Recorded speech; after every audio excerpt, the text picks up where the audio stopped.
5 seconds to go.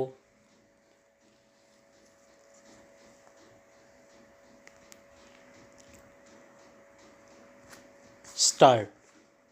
It is a great pleasure for me to be here today with you all to honor our meritorious teachers.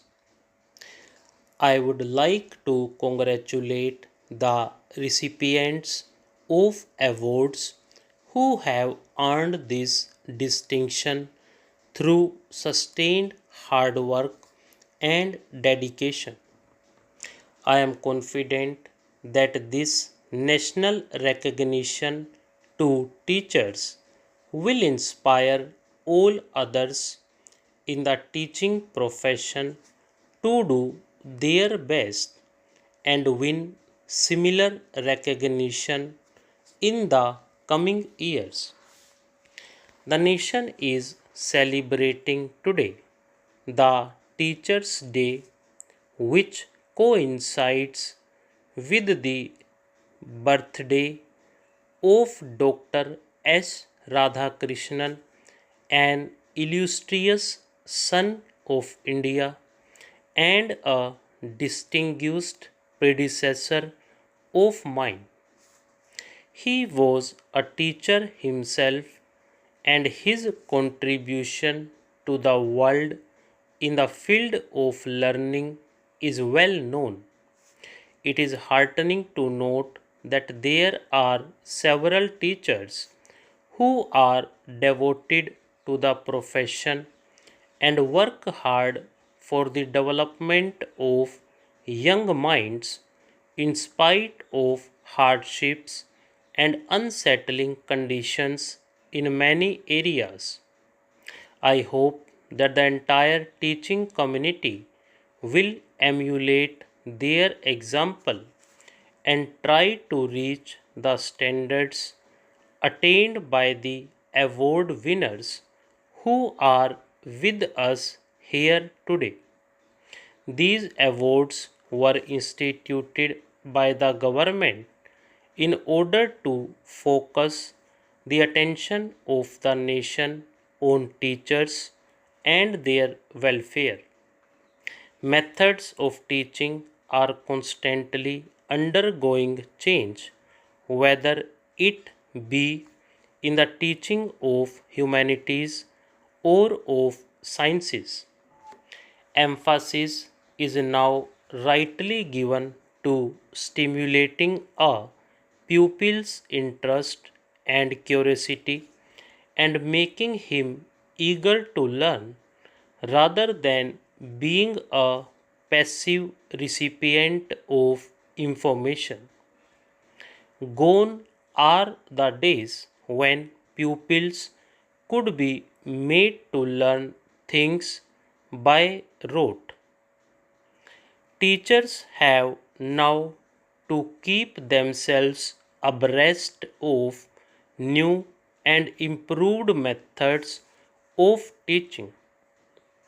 Among the directive principles of the Constitution is one which lays down that children be given opportunities and facilities to develop in a healthy manner, and the provision of free and compulsory education for all children until they complete the age of 14 years as enjoined by the Constitution. We are far from fulfillment of these goals. While academic learning is important for our children, no less important is it for them to become good and responsible citizens. There is growing pressure on the community's limited natural resources. There are ever increasing demands on the civic and public services provided at great cost. Rapid industrialization and concentration of large population in limited areas have thrown up civic, environmental, and other problems which could not be visualized years ago. It gives me great pleasure to be here amidst all of you today to inaugurate the Silver Jubilee celebrations of the Sindhya Kanya Vidyalaya. When Shrimati Vijaya Rajesh Sindhya invited me for this function, I readily agreed to come as I consider women's education vital for the progress of the nation. I am glad to learn that the school was inaugurated by Dr. Rajendra Prasad, my illustrious predecessor, and the foundation stone of the school building was laid by our present Prime Minister.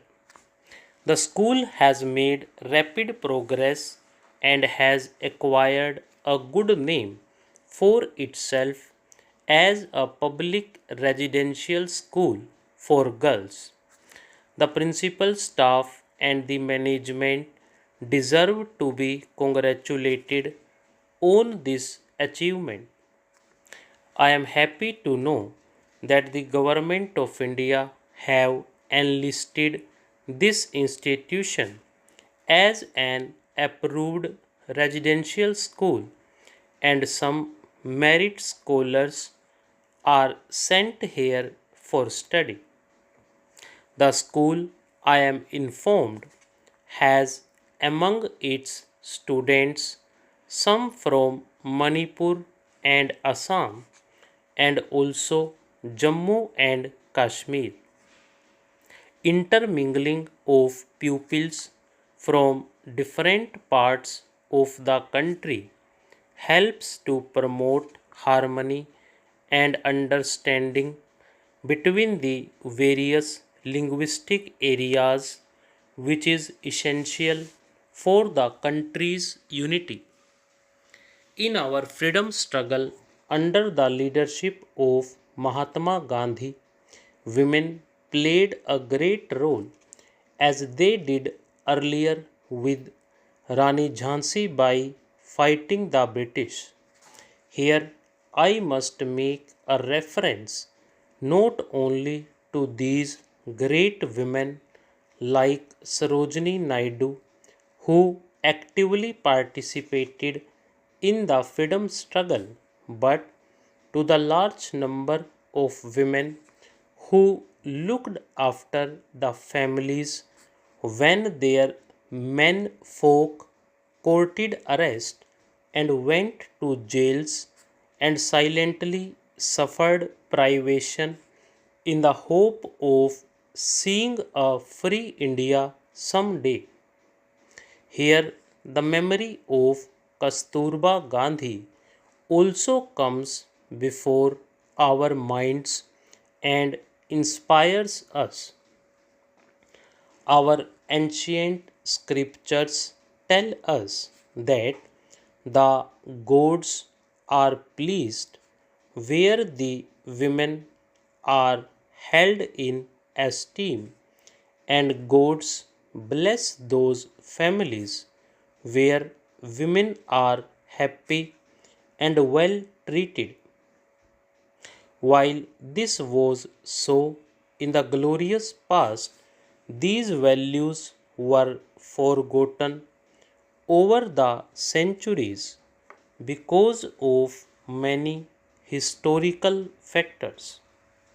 The condition of women in India engaged the attention of great thinkers like Swami Vivekananda, who trace the downfall of India to the neglect of women and the masses. He said in India there are two great evils forced on the women and grinding the poor, for which the Swamiji's program was emancipation of women and uplift of the masses. Pleading passionately for the education of women, Swamiji said, "It is only in the houses of educated and pious mothers that great men are born." In India, a social revolution has been brought in recent times, with men and women enjoying equal rights here. Stop.